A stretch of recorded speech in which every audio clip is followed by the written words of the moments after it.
ETF index mutual funds నేర్చుకుని stock మార్కెట్లో రాణించాలనుకుంటున్నారా? వెంటనే ఈ నెంబర్కి కాల్ చేయండి. అమ్మ నమస్కారం. నమస్తే సంగీత. అమ్మ, ఒకప్పుడు మనం వినేవాళ్ళము భర్తలు భార్యలను చంపిన సంఘటనలు మనకు రోజు రెగ్యులర్ గా వినిపించేవి. అవును. ఇప్పుడేమైందంటే భార్యలే భర్తల్ని Reverse అయింది. చంపేస్తున్నారు. అవును. అంటే భార్యలు భర్తల్ని అంత క్రూరంగా చంపే అంత క్రూరమైన మనస్తత్వం ఆడదానికి ఎందుకు ఎలా వస్తుంది? వస్తుంది? అవును. ఎక్కడ మొదలవుతుంది అసలు? ఆడదంటే చాలా బలహీనమైంది, సున్నితమైన మనసు అంటారు. ముఖ్యంగా ఆడదాని మనసు అంటే చాలా సున్నితంగా ఉంటుంది సున్నితం, అంటారు. భూదేవికున్నంత ఓపిక. అలాంటి మనిషి ఇంత క్రూయల్ గా ఎలా మారగలుగుతోంది? ఎన్నో కేసులు చూస్తున్నాం అలాంటివి. సిమెంట్ డబ్బాలో వేసేసి బాడీని వేసేసి పైన సిమెంట్ వేసిన ఆవిడైతే వాడిని తీసుకెళ్లి అక్కడెక్కడ మేఘాలయాలో పెళ్ళయి హనీమూన్ అని వెళ్ళి చంపేసిన మనిషి ఒకళ్ళైతే రకరకాలు వింటున్నాం. ఇలాంటి విషయాల్లో ఆడవాళ్ళు చాలా ముందడుగేశారు.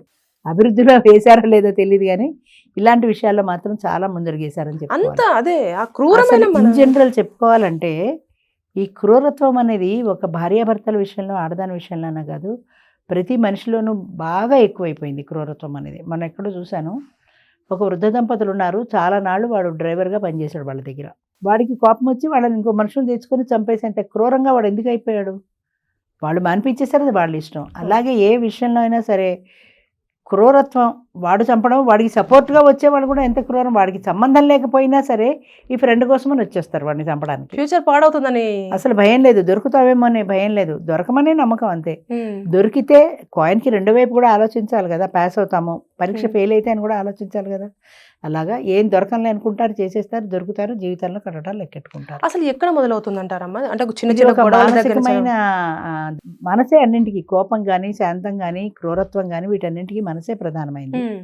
కోపం వచ్చినా మనసే రియాక్ట్ అవుతుంది, శాంతమైన మనసే, కష్టమైన మనసే, క్రూరత్వమైన మనసే, సాడిస్టిక్ మెంటాలిటీ అంటారు. సో అలాగా ఈ క్రూరత్వం అనేది వాళ్ళ మనసులో ఒక పార్టు.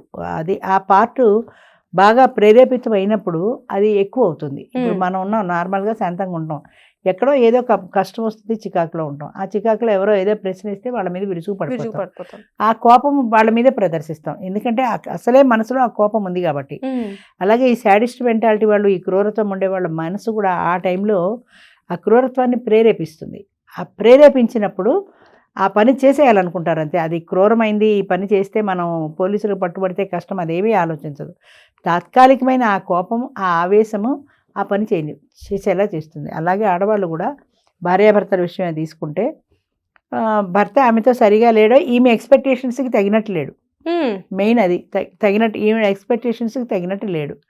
వాడు నా ఎక్స్పెక్టేషన్స్కి తగినట్టు లేడు అని ఎప్పుడైతే ఆ భావం ఈమె మైండ్లో పడిందో, వాడిని చూసినప్పుడల్లా ఆవిడకి కోపమే వస్తుంది. ప్రేమ ఎక్కడ వస్తుంది వాడి మీద? అంటే ఇంకా చంపేయడమేనా, ఇంకా కోపం వచ్చేస్తే అంతే, కోపం వచ్చేస్తుంది. ఆ కోపంతో వాడిని వదిలించుకునే మార్గం చూసుకుంటుంది. వాడిని వదిలించుకునే మార్గం చూసుకుంటే ఒకటి చంపేయడం శాశ్వతమైన అది కదా.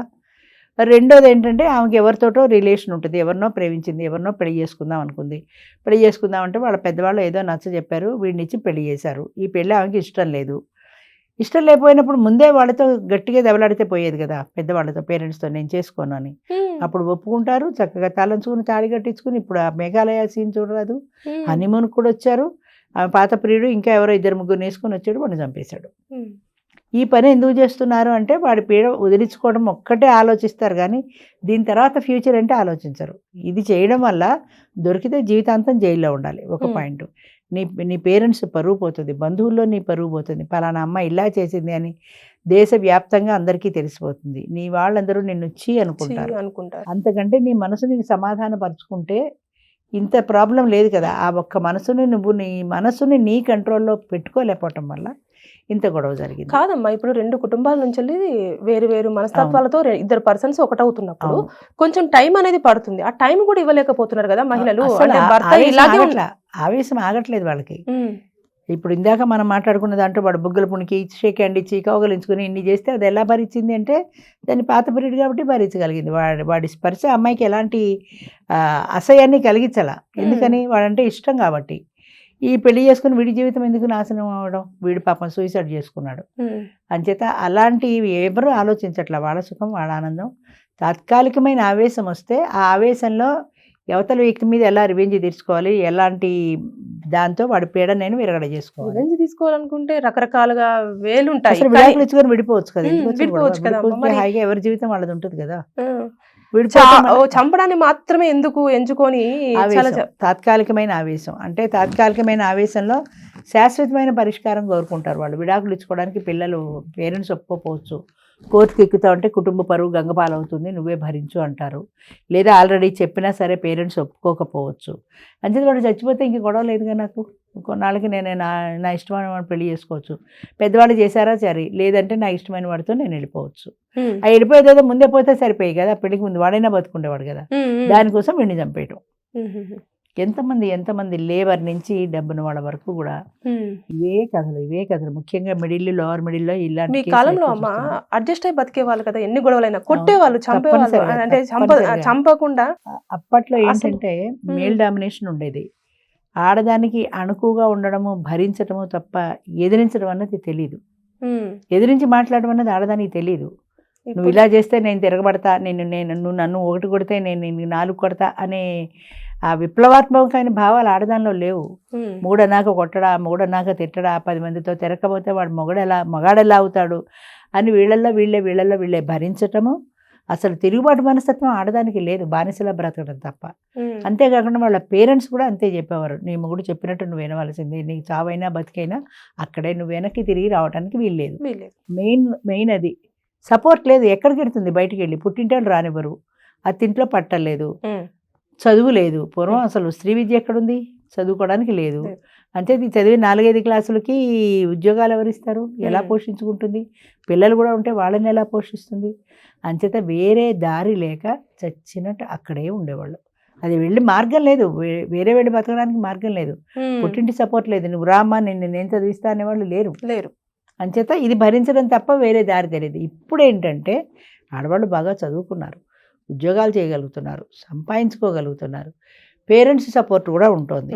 చాలామంది పేరెంట్స్ సపోర్ట్ ఉంటుంది. ఇది నాకు ఇక్కడ వాడితో పడలేదమ్మంటే పోలేమ్మా వచ్చేసాయి అంటున్నారే తప్ప నువ్వు రావడానికి వీల్లేదని పేరెంట్స్ అంటలేదు. కాబట్టి ఇటు పుట్టింటి సపోర్ట్ ఉంది, అటు ఆర్థిక స్వాతంత్రం ఉంది, చదువుకున్నారు, ఉద్యోగం చేసుకుంటున్నారు. కాబట్టి ఈ రెండు కూడా ఆడదానిలో అనకూడదు, కానీ సెల్ఫ్ కాన్ఫిడెన్స్ అవని అగ్రెసివ్గా కూడా తయారు చేసే మనుషుల్ని.